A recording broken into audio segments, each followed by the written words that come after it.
Hi everyone, it's Eileen Burns here. I would love to wish you a wonderful new year filled with so much blessings and magic and health. Now, some of yous may be thinking, oh my goodness, I just can't imagine 2021 being, a great year since everything we went through in 2020. I am speaking to so many people that are very fearful of what is going to happen in 2020. They seem to think that 2021 is going to be a repeat of 2020. They've lost, a lot of hope. They're struggling with their courage. They feel very disempowered and they are struggling to see, how we move forward in the right way without maybe having to make decisions that they don't really want to make in relation to their health. So one of the things that I wanted to do was share with you a few of the things that have helped me through great change. Other than I'm actually offering on the 1st of January, I'm offering at 11 a.m. It's just been a last minute thing. I've been busy doing other things, and I didn't mean to do this, so I'm sorry I've been a wee bit late getting it out. But I am doing Awaken Your Soul, which is a free healing session on the 1st at 11 a.m. And I would love for you to join me if you can. And that is a healing support session. It's like a meditation plus healing session.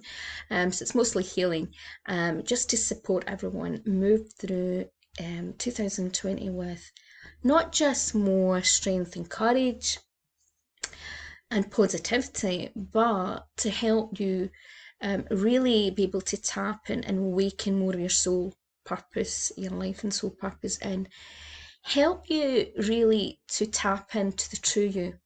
Because in many ways, I see so many people who really don't know themselves and don't really see their light, see themselves as um that beautiful, soul that they actually are, and that this is what this session is designed to support you. So I hope you join me. But other than that, I want to share a few tips that I've learned along my path.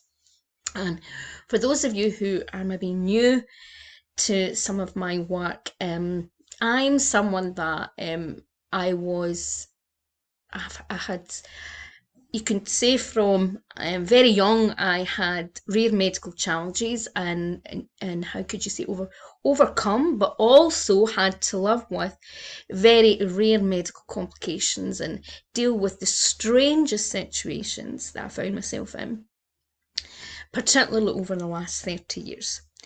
And to give you some little briefs at aspects, in my 20s, I spent a large part what would be classed as predominantly housebound and bedbound.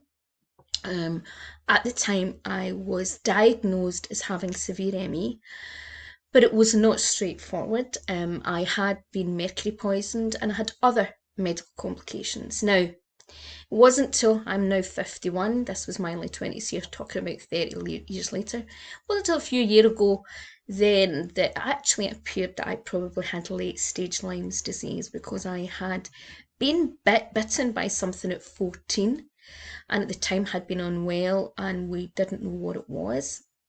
So it was never straightforward. I was very unlucky. Mercury poisoning, diagnosis of ME, Lyme's, and then I developed lots of other strange situations, and I had life-threatening sepsis about 7-8 years ago, and after that I had other complications which caused such extreme noise sensitivity that it would trigger seizures. It triggered extreme pain, that I became housebound, because going out was, I had no control over my body, I had no control over my balance, couldn't hold myself still, and I had this movement disorder, so it would be like violent movements, and very exhausting, very painful, and very traumatic for the body. And through that, other than having to go through a lot, I mean, going through so much on the healing capacity and therapy capacity, I was also told in many of these cases that nothing could be done. When I had threatened eye loss in my 20s, they discovered a hole in the back of my eye, and the eye pressure was so low that I don't want to think people are squeamish, but they actually thought that I could fall out, that I had been threatened, that it was very severe.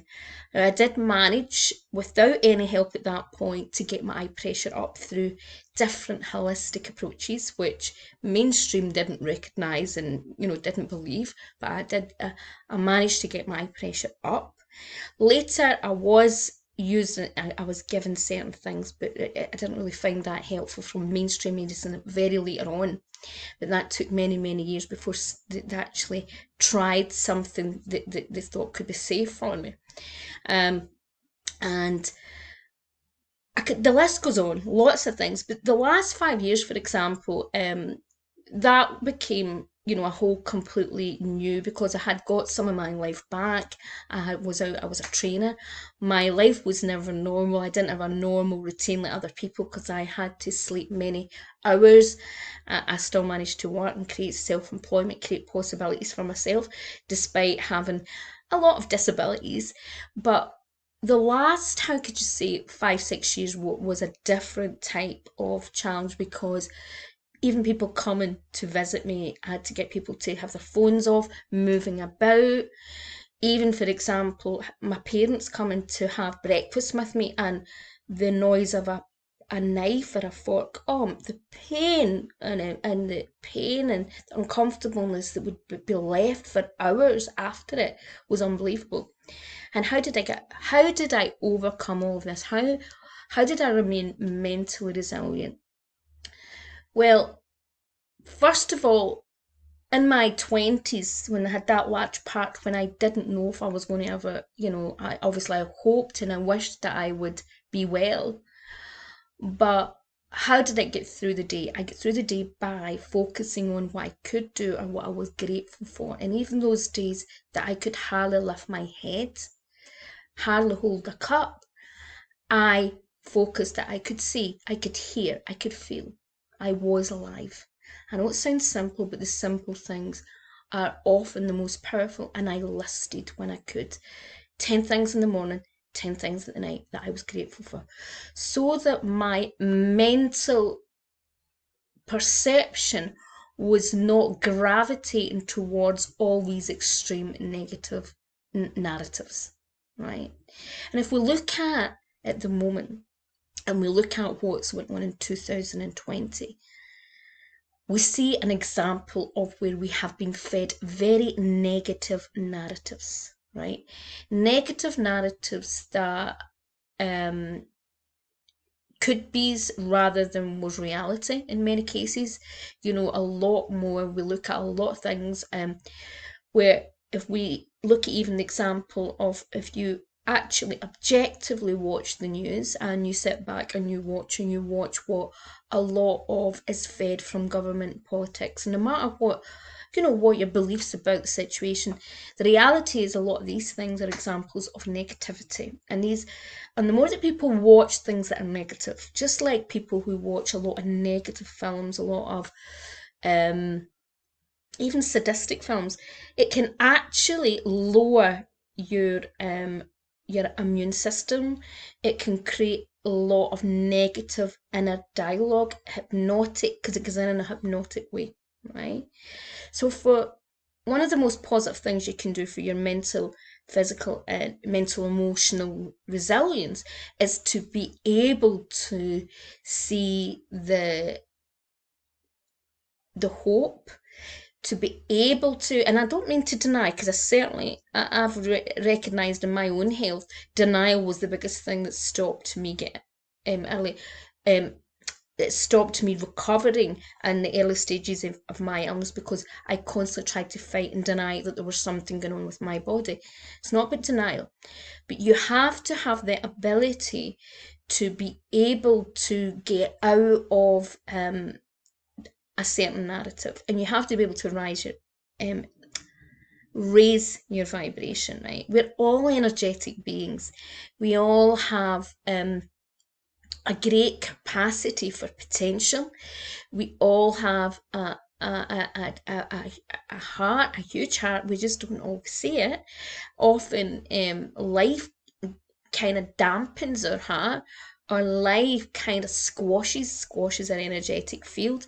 And if you think about what is happening in 2020, the reason that many people are free and anxiety is that they have allowed their energetic field to be exposed to a lot of negativity, fearful drama, and narratives from the people around them for what they see in the telly, what they hear, right? Now, the reality is that no matter what is going outside our externals, it's a lot more important what's going on internally for you to be mentally resilient.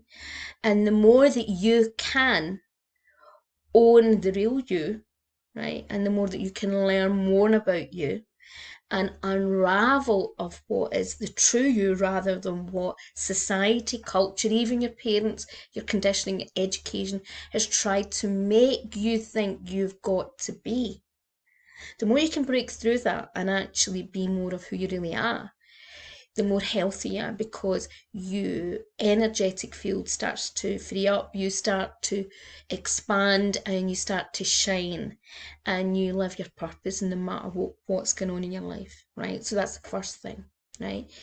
You feel more stronger within yourself because you feel your heart, your soul. You can expand in a way and feel that sense of contentment and peace. Even the last 5 and 6 years, despite me having a huge problem, I've lived a very isolated, so people talk about being isolated in 2020. I've been isolated mostly the last 6 years because even the visitors, I had to be very, very, very, very careful about who the visitors I had. Could only have so many visitors because people would be timed out, their speech would time out, and I had to really limit everything. So I had a very isolated life for the last, and obviously, like everyone else, I live on my own. So this year, because I also have certain types of medical challenges, my family and all that, obviously, it's, so I have been living in isolation. But the reality is, it's about how you perceive each day, how you perceive each moment, and how you move forward. Okay, and it's about focusing on what you can do rather than what you can't. Now, a few of the challenges that I had also with this noise sensitivity, other than that, was I developed fine motor skill issues and a lot of problems down my right side, which I use my right hand for everything. And I started not being able to use it. I couldn't write, and I still struggle to write. So things even like using a phone, I can manage to phone, but to things like text, things are very difficult, cause me pain and problems. So even things like buttoning clothes, I had to start wearing clothes that had no buttons and start wearing and doing things that had no buttons or no things. And, things would take me a lot longer to do. There's a lot of things I just can't do in the house. There's a lot of things I can't do that normal people take for granted. But the key here again is focusing on what you can do, right? Focusing on the solution, rather than just keeping focusing on the problem. So if you have a challenge, how what could change that challenge? And looking at the world today, right? No matter what situation you're facing, and for those of you in a holistic or a spiritual business, how can you move forward? The world is going to need us more than ever, for those of us who are healers, coaches, therapists. But also, the world is going to need people who are forward thinkers, who are visionaries, people with resilience, people who can look at the circumstances and make changes, because even things with economy, it needs change, and it needs people to be the pioneers, and it also needs the ability for us to know ourselves and to really be able to tap into our inner wisdom and our guidance and our inner truth. Because the problem is when you give your power away, you let other people control you, control your energy, no matter if that is the people around you, your friendships, your relationships, your family, your co-workers, your boss, the politicians, the medical society, government. If you give them too much control over you, okay, if you give your power away, and I think this is more, it's about you giving your power away to them, you then are giving your sovereignty away. You are not honouring your truth. You're not honouring that you know what's right for you. Okay. Now, I'm someone, and I know that what I'm going to say might sound political and people might disagree, but I'm someone that will be trying to avoid the vaccine at all costs for a variety of reasons, right? I'm someone that from a young age was exposed to so many things that is used in medicine, in some form of medicine, that was highly dangerous. And I'm an example of things that are already in our society that are used in mainstream that were supposedly safe that were not, right? So the first thing, I'll give you an example was, well, I suppose you could even go back further than that, but I'll give you one example first. When I was a little girl, I was given, I don't know what the medicine was, but I was given a medicine. My mum said, I think I wasn't very well. I don't know what it was. It was probably just a childhood illness. And normal, it wasn't, she didn't say it was anything bizarre. I was given a medication that deeply affected my teeth. And guess what? The dentist decided to take all my teeth out. Now, I ended up having so many teeth problems. But the reality was, I had already problems with my skull. I had a thing as a child, right? That medicine was taken off the market later. So that was an example of something that was, in those days, things were tested for years and years and years. That's what I'm going to say, right? And that was taken off the market, right? Now, I'm not even getting all the things, but you'd be quite horrified if you actually realise in my story how many things. Then there was the example of being mercury poisoned, right? I was also given a fluorescent, I'm sure it was a kind of fluorescent angiogram for my eye, about 20, and I took a serious reaction to this, right? Now this particular, a lot of countries do not use this because it's so highly toxic now and it's so highly dangerous, right? Now that's an example of something because they just wanted to see what was going on in the back of my eye and they used that, right? And I'll not go into all other things to do with medication, things used to me that I was allergic to, even things that happened to me while I was in intensive care, right? The reality is that in life, we became in a society, and this is one of the things that I noticed as a holistic practitioner, is that people give their power away every single day to someone else that they think that knows best. I had to learn very early on in my life that not always the doctors or someone else did know what was best for me. What I see today, and I've saw this for many years, and I've seen it increase dramatically in 2020, is people allowing other people to make decisions for them and completely trusting these people in a way that you're completely handing over your power without even questioning and actually going to get the right information. Now, I'm going to say on that note, I know it's very difficult to get the right information because one part of my business, I help business owners with the marketing, and I'm a bit of an expert on what you call SEO, which is related to like search engine things. It's something I just learned to do in my own business for 20 years. And we know things like even Google, there's a whole political and government thing that you can't even find certain medical research papers now. They're actually kind of putting down, very far down, Google to stop you finding out certain information, right? But no matter what the reality about this is the reality is that as a human being, to become resilient, to step into your power, and to make the healthiest decisions for you, your family, and even for this world, requires you to make those decisions from the wisest place, from the strongest place. You will never make the wisest decisions when you're in fear and in an anxiety state, or a fearful state, or in a state where people are trying to control you, okay? And where they have their own agenda, or where they are trying to feed a narrative, right? That suits them or they have been told. And the wisest advice that I can give you for 2020 is not just about seeing, having that ability to be more resilient and to see the positive and to see hope and new vision, but to start to really connect with your own wisdom. And if you think certain things do not seem right or feel right, something doesn't add up, trust your inner guidance, okay?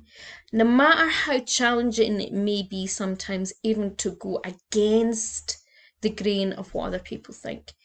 I've had to, anyone that knows me, even though I do this at work and I'm speaking out today, I'm actually what a lot of people would call, at my core, a people pleaser, right? I'm one of these people that I'm easygoing, I'm kind, I'm generous, bit of a martyr at times.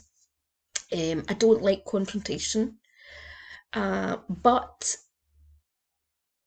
for my own survival, for me to be able to get my health back and not to be left still lying in a bed, which a lot of people with similar circumstances, I know that I've got, I don't know anybody that has all the complex conditions, as a mixture of them together, that has, like me, but anyone that even had some of the conditions that I've had, and many of them who never ever got their health back, who are in wheelchairs or still bedbound, I got back my life. And even at the moment, 5-6 years ago, well, it was maybe when I started development, I got told 3-4 years ago there was no hope, there was nothing I could do, and I had to accept that this was my life, that I obviously had all this damage done from conditions they didn't understand, right?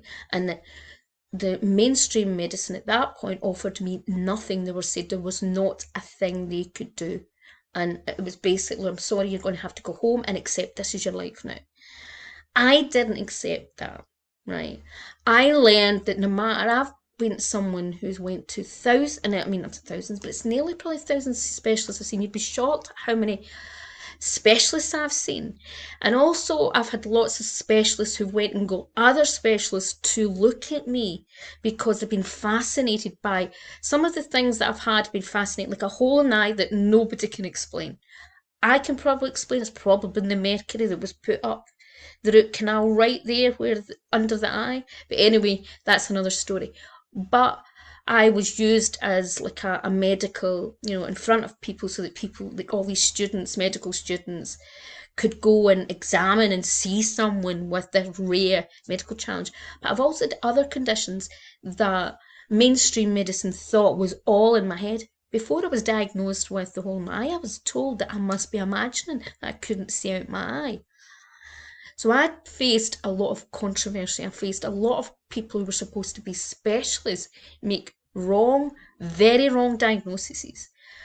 I also do things very dangerously. I've also lived with conditions that years ago were not believed, and things that were believed about it were so wrong. And these are examples of where, if there's things in your life that you feel you are being guided to do, you feel is right to do, no matter what other people say, no matter what other people believe, no matter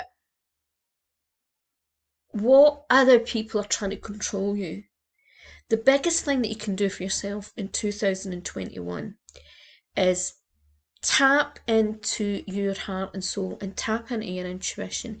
Tap into what your soul is telling you, right? Tap into, and yes, there is a fine line. There is a lot of people who think they're tapping in sometimes into their intuition, and it's the ego. And to tap into your intuition, your heart, your soul, you have to get out of the head. You have to be able to clear the mind, and meditation is a powerful way to do that, and to learn to stop getting caught up in stories and to take yourself away from stories and from distractions, right?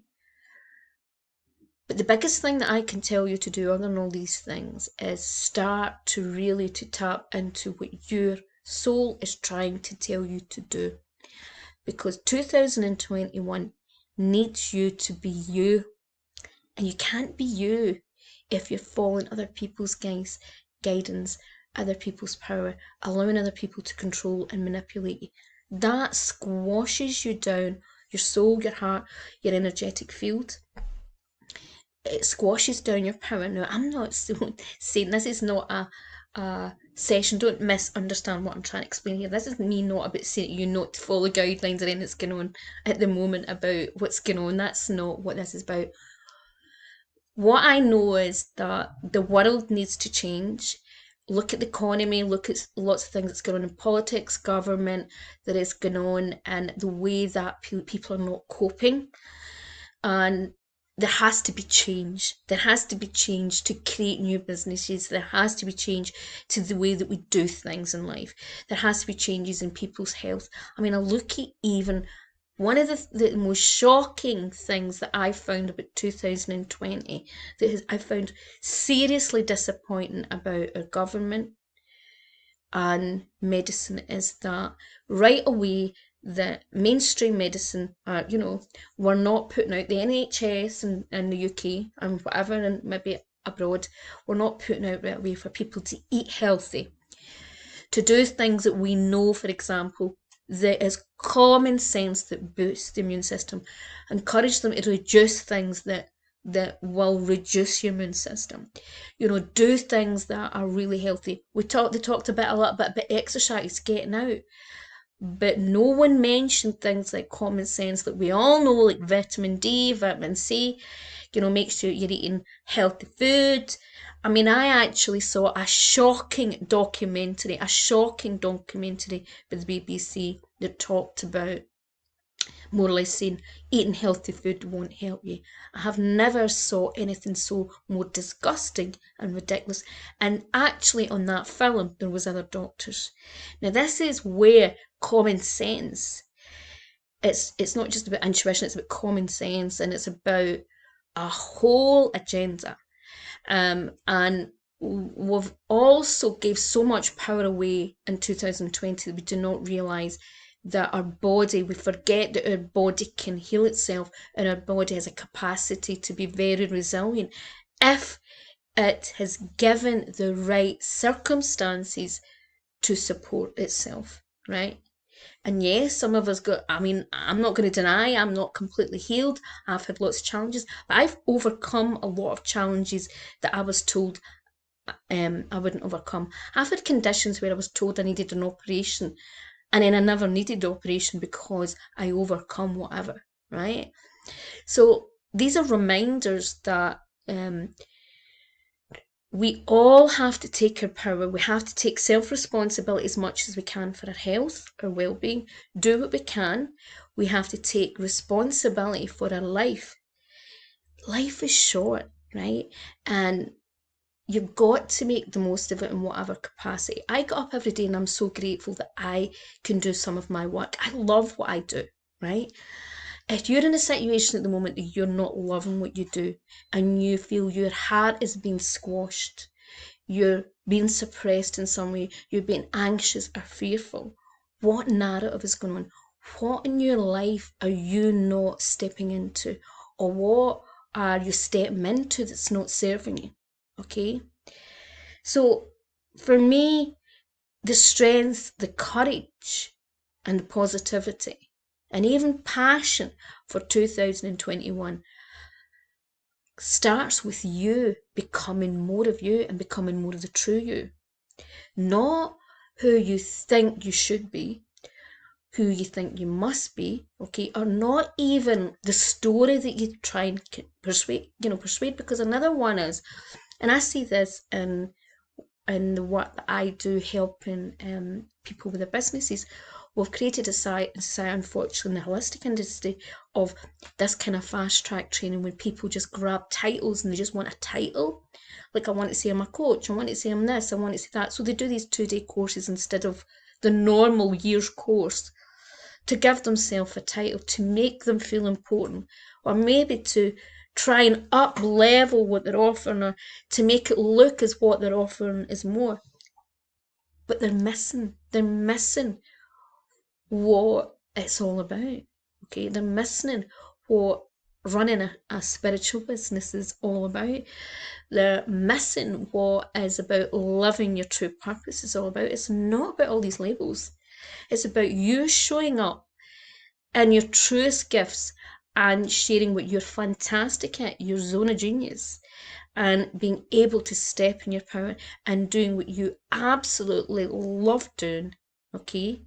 And you can create the biggest change. It's not about all the titles, the ego.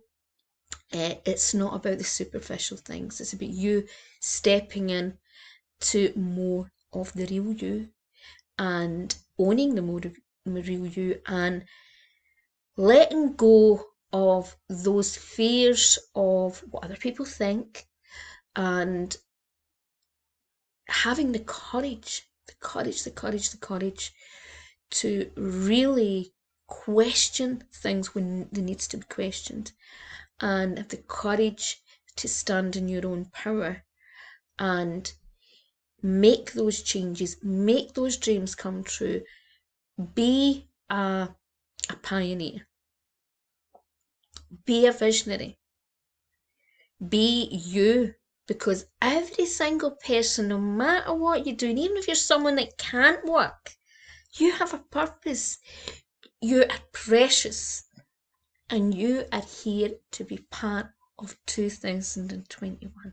Okay, so I'm wishing you all a magical, and I know some of you might think, a magical 2021. Yeah, I'm wishing you a magical 2021. And for those of you who regard yourself as light workers and healers, I will see you there, because I know a lot of yous, like me, we need to step up onto a brand new level to make changes. And a lot of yous know what I'm talking about on so many levels. Okay. This is a year for great change. Do you want to be part of that great change, or do you not? Okay, that's the question I have for you. So, as I said, have a magical year. I wish you many blessings. But remember, connect in with your heart, your soul. Spend more time with your heart and soul and what you're guided to do. And notice when you're falling into a fearful narrative, a conditioned narrative, a hypnotized narrative that is coming from other people. Okay, bye for now.